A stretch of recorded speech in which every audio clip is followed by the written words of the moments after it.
Propaganda d'Edward Bernays, de la propagande ou de la manipulation de l'opinion publique en démocratie. 4. La psychologie des relations publiques, suite.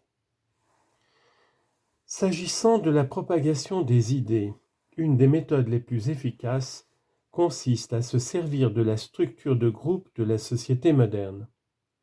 On en a un exemple avec les concours de sculpture du savon Ivory, ouverts aux écoliers de certaines classes d'âge comme aux artistes professionnels.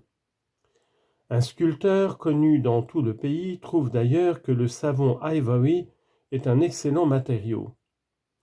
La maison Procter & Gamble décerne toute une série de prix qui récompensent les plus belles sculptures en savon blanc, et ce concours est organisé avec le parrainage du Centre artistique de la ville de New York, institution prestigieuse dans les milieux artistiques. Aux quatre coins des États-Unis, des directeurs d'école et des instituteurs participent volontiers à un mouvement qui les aide dans leur mission éducative. Ils n'ont pas hésité à introduire la pratique dans leurs classes artistiques. Le concours se déroule en plusieurs manches, d'abord entre des écoles, puis entre des districts scolaires et des villes.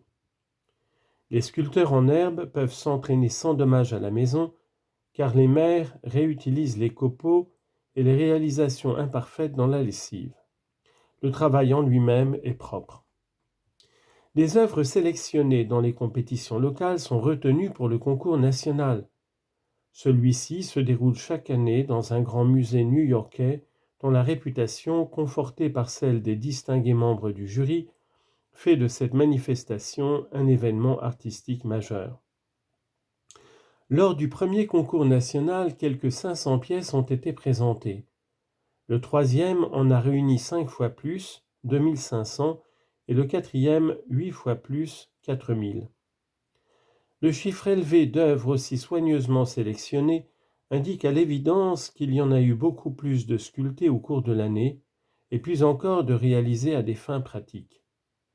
Tant de zèle doit beaucoup au fait que ce savon n'est plus seulement un article indispensable aux ménagères, mais aussi un produit qui intéresse personnellement leurs enfants.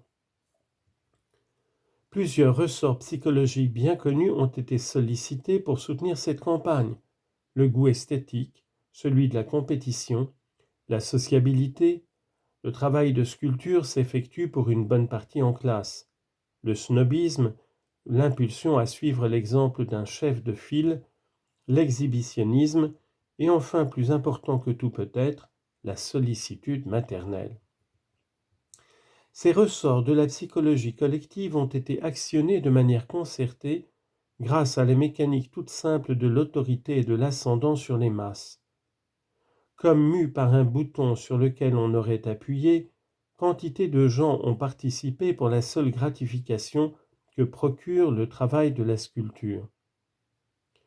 Ce point est essentiel pour le succès de la propagande. En effet, les leaders n'acceptent de patronner une campagne de propagande que dans la mesure où elle touche aussi leurs propres intérêts. L'activité du propagandiste doit donc comporter une part de désintéressement.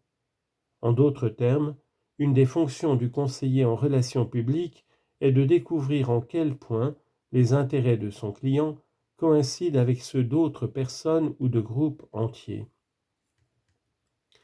En ce qui concerne le concours de sculpture sur savon, les enseignants et les artistes illustres qui le parrainent prêtent volontiers leurs services et leur nom à une opération indéniablement utile à un intérêt qui leur tient à cœur, la culture des impulsions esthétiques des jeunes générations.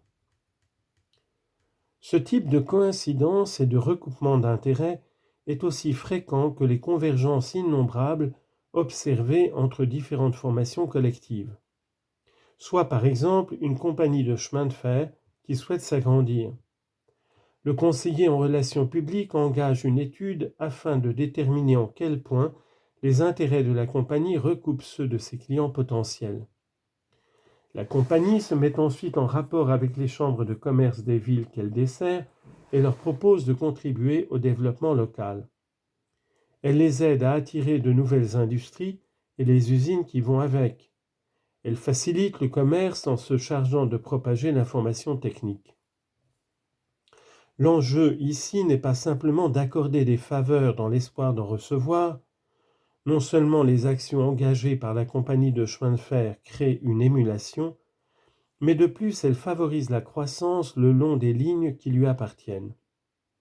Ses intérêts et ceux des municipalités qu'elle traverse se répondent et se nourrissent réciproquement.